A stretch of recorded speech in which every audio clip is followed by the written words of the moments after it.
कुछ दिन पहले एक फर्जी आईपीएस को पुलिस की वर्दी में सिकंदरा पुलिस शक के आधार पर हिरासत में लेकर उससे पूछताछ की थी, जिसमें उसने पुलिस को बताया था कि खैरा के किसी मनोज सिंह के द्वारा 2,35,000 रुपये में पुलिस की नौकरी देने की बात कही गई थी, जिसमें उसने बताया कि उस मनोज सिंह को 2 लाख रुपया दिया गया, जिसके बदले में उसने खैरा के हाई स्कूल के पास उसे बुलाकर पुलिस की वर्दी पहनाकर उसके घर गोवर्धन बीघा भेज दिया।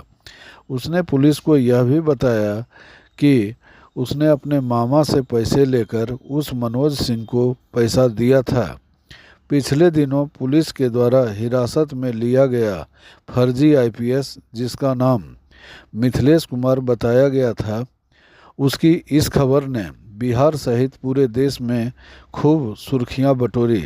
शायद ही कोई ऐसा न्यूज़ प्लेटफॉर्म या मीडिया हाउस नहीं होगा जिसने इस खबर को नहीं चलाया होगा।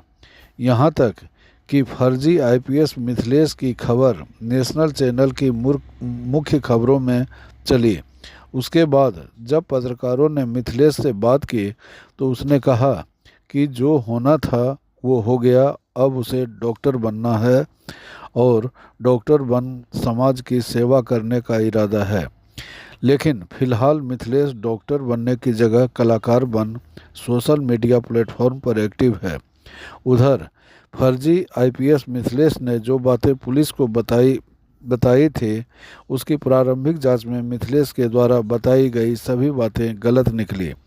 इस पूरी घटनाक्रम पर सुनते हैं जमुई सदर एसडीपीओ सतीश सुमन को।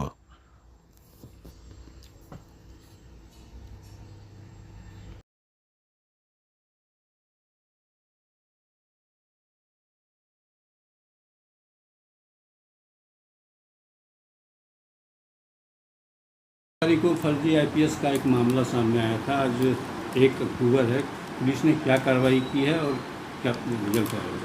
देखिए, 20 सितंबर को हम लोगों ने उस संबंध में एक एफआईआर दर्ज की थी। एफआईआर दर्ज करने के बाद जो विधि सम्मत प्रक्रिया है उसके तहत अनुसंधान प्रारंभ किया गया था।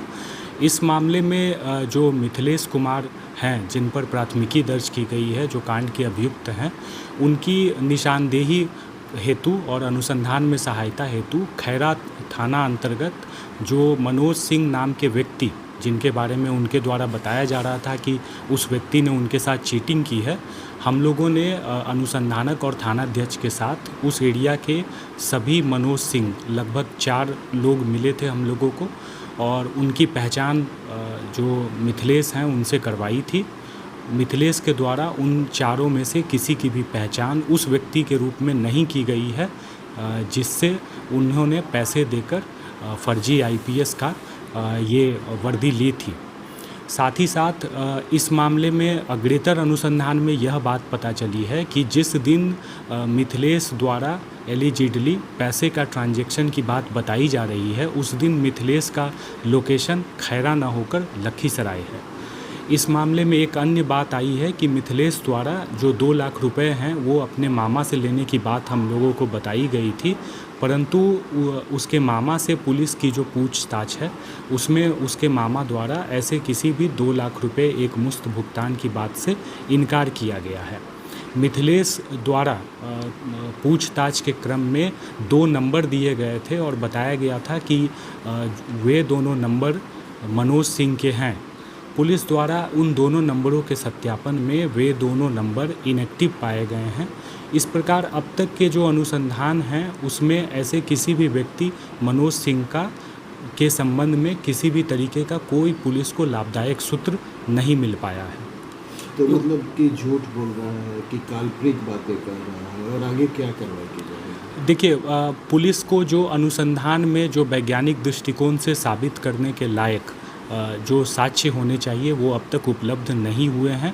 इस परिस्थिति में हम लोग यह मान रहे हैं कि इस घटना में जो बातें मिथिलेश के द्वारा बताई जा रही हैं वो तथ्य से परे हैं। अनुसंधान में हम लोग अग्रेतर जो विधि की अन्य धाराएं हैं उसके तहत कार्रवाई करेंगे। तो क्या पुलिस मिथिलेश को अरेस्ट करेगी, गिरफ्तार करेगी? देखिए, मिथिलेश को जो धारा 35(3) है भारतीय नागरिक सुरक्षा संहिता, उसके तहत उसे कार्रवाई करते हुए बंद पत्र पर मुक्त किया गया है। और यदि कांड के अनुसंधान में अग्रेतर आवश्यकता होगी, यदि धारा 35(3) की शर्तों के अधीन यदि उसके द्वारा किसी नियम का उल्लंघन किया जाएगा तो पुलिस द्वारा उनकी गिरफ्तारी भी की जा सकती तो है। क्या माना जाए सर कि अगर पुलिस उसको गिरफ्तार 20 सितंबर को नहीं करती तो वो कुछ लोगों से ठगी करने के इरादे से, मकसद से इस वर्दी का उपयोग कर रहा था? देखिए, अभी तक के जो अनुसंधान में जो मिथिलेश के द्वारा जो बातें बताई गई थी वे तथ्य से परे पाई गई हैं। और आप जो चीज़ पूछ रहे हैं वो कल्पना के दायरे में है कि आगे क्या होता, परंतु अभी तक की जो बातें हैं मिथिलेश के द्वारा बताई गई अनुसंधान में वे तथ्य से परे हैं। और पुलिस अग्रेतर अनुसंधान में विधि की अन्य धाराओं के तहत माननीय न्यायालय के समक्ष अपना प्रतिवेदन प्रस्तुत करेगी। तो क्या सर पुलिस इस दिशा में भी जांच कर रही है कि आखिर मिथिलेश के पास आईपीएस की वर्दी, टोपी, बेल्ट सब अभी तक जो हम लोगों की बात पता चली है, वर्दी का नाप इनके द्वारा स्वयं दिया गया था और वर्दी भी इन्हीं के नाप की बनी बनाई प्रतीत होती है।